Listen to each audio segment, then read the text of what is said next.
Prezados irmãos e amigos, prezados jovens, nós estamos aqui para apresentar a primeira edição do segundo trimestre da Escola Dominical CPAD, revista CPAD 2020. A lição de hoje tem por título Livro de Josué, Tempo de Conquista. Durante todo o trimestre nós iremos fazer uma análise sistemática deste livro, onde iremos ter a oportunidade de aprender várias lições importantes, analisar várias lições importantes para o nosso crescimento espiritual.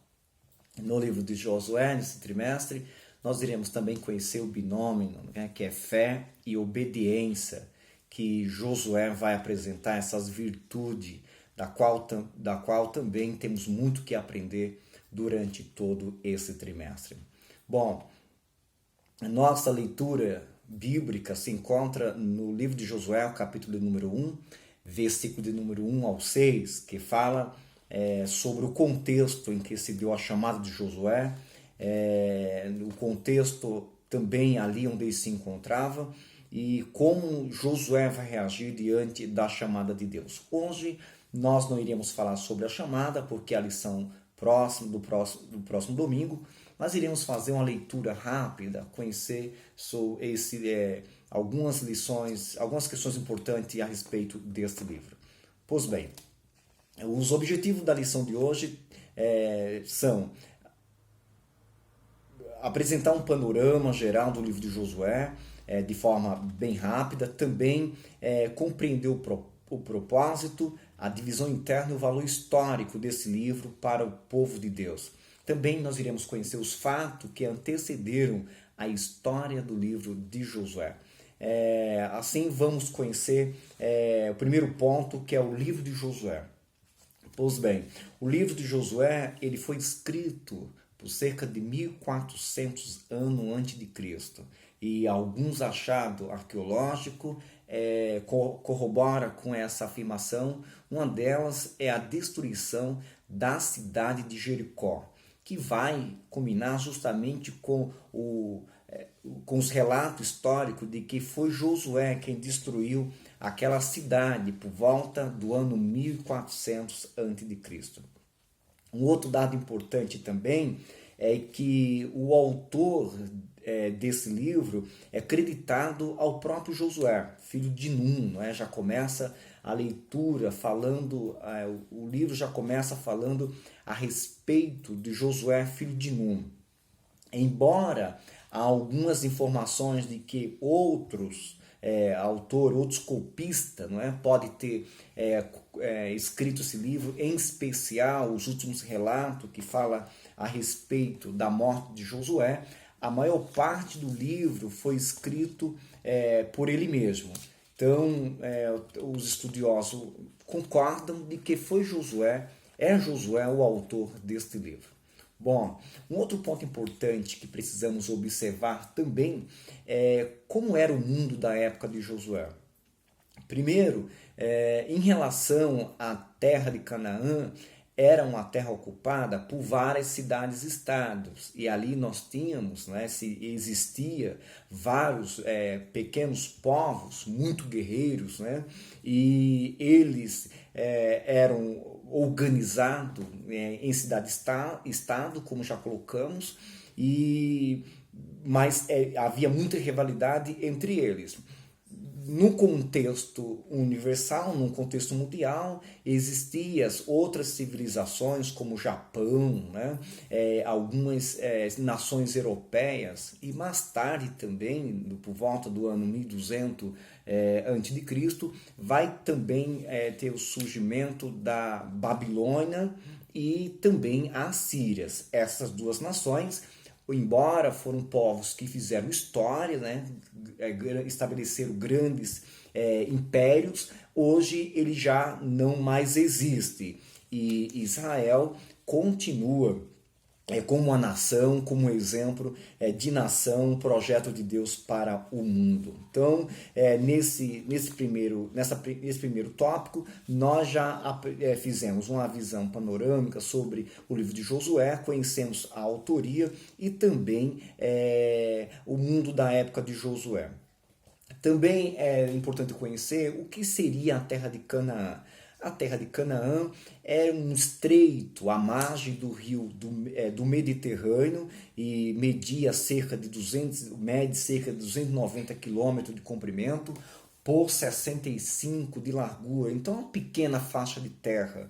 E foi essa terra que Deus prometeu aos filhos de Israel, né?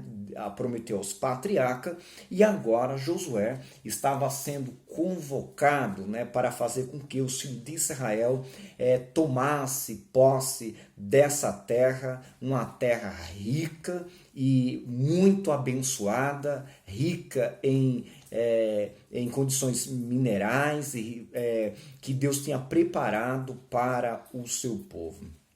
Pois bem, é interessante também observar que Deus não promete aos filhos de Israel que eles conquistariam o mundo, mas que sim, ele seria uma nação exemplo, né, para o mundo, uma nação que seria uma bênção para as nações. Foi isso que ele disse a Abraão. Em ti serão benditas todas as famílias da terra, está no Gênesis capítulo de número 12. Então nós encontramos aí a promessa de Deus que desta nação viria a bênção para todas as famílias da terra, e agora Deus estava entregando na mão dos filhos de Israel esta terra que ele havia prometido aos patriarcas, como já pontuamos aqui. Pois bem, vamos lá. O segundo ponto dessa lição fala sobre o propósito e divisão interna do livro de Josué e também o valor histórico, né? Então, qual o propósito do livro de Josué ter sido escrito? O comentarista, ele colocou aqui, nós dividimos aqui, pelo menos 4 propósitos. Primeiro, apresentar uma visão do chamado de Josué. Né? O próprio Josué, ele apresenta para nós como se deu essa chamada. Primeiro, há um fato histórico que acontece com a morte de um dos maiores líderes, e daquela época o maior líder, que era Moisés. E Deus diz para Josué: Moisés, meu servo, é morto. Levanta-te agora e passa o Rio Jordão com este povo. Então, um dos fatos históricos e muito relevante é a morte de Moisés. Moisés havia libertado o povo na condição de escravo do Egito, conduzidos durante 40 anos pelo deserto, atravessou o Mar Vermelho, se livrou do exército de Faraó, enfrentou várias guerras, peste pelo deserto, e agora estava à margem do Rio Jordão. Bastava atravessar o Rio Jordão para tomar posse da terra prometida. No entanto, é nesse ponto que a nação vai perder o seu líder. E com a morte de Moisés, Deus chama Josué e passa-lhe a responsabilidade de conduzir o povo para outra margem do rio. Então, esse é um dos propósitos que o Josué tem ao escrever o seu livro. Um outro propósito o Josué narra o milagre do Rio Jordão. Então, quando o povo esteve ali à margem do Rio Jordão, a história vai nos relatar que era um período de inverno, quando o Rio Jordão estava transbordando, o que tornaria a passagem quase impossível. No entanto, Deus promete que iria entregar a terra aos filhos de Israel, que cabia a Josué liderar o povo na travessia do Rio Jordão. Um outro propósito é a devoção e obediência do povo. Não só Josué crê na promessa, Mas agora aquela geração também abraça a promessa e aceita a liderança de Josué para atravessar, né, os filhos de Israel para atravessar o Rio Jordão para tomar posse da terra prometida. E também Josué narra no seu livro as incursões militares, como o Josué usou de estratégia para destruir as nações que estavam do outro lado do Rio Jordão, a forma com que Josué destrói Jericó, como ele avança sobre aquela terra e conquista os povos. Então, essas estratégias militares, a forma que ele traça essas incursões e como Deus vai entregar esse povo na mão de Josué, está escrito no livro e vai servir de inspiração para todos nós que queremos estudar a lição durante esse trimestre.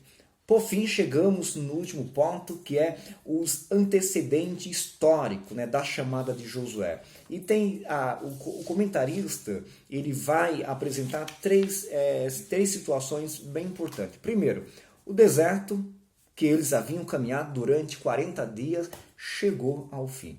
Eles que haviam enfrentado a dureza do deserto, agora estava de posse da terra prometida. Bastava se esforçar para tomar posse da bênção de Deus para os filhos de Israel.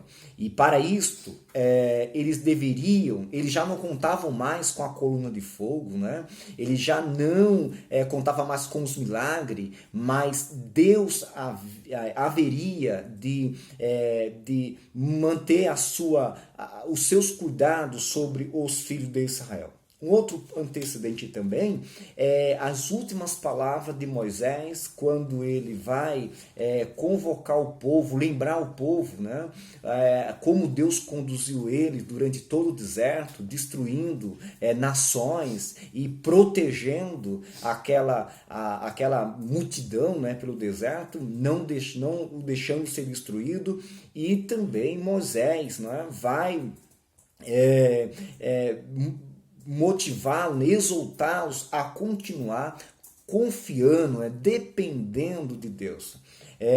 Também um outro aspecto que nós podemos também observar é que agora há um novo tempo de fé e expectativa. Por que isso? Lá atrás, há quase 40 anos, 38 anos no deserto, o povo murmurou contra Deus e Deus reprovou, inclusive ameaçando de não fazê-lo herdar a terra prometida, riscar, acabar com a nação.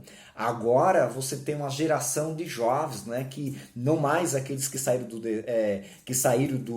do Egito. Nós temos agora uma geração de jovens que nasceram no deserto e que agora são esses que vão sim ser dar cabal cumprimento nas promessas de Deus. Então, queridos, nós chegamos ao final com a seguinte lição para nós nesse dia, de que esta geração, Deus tem promessa para cumprir na vida dessa geração, deste jovem.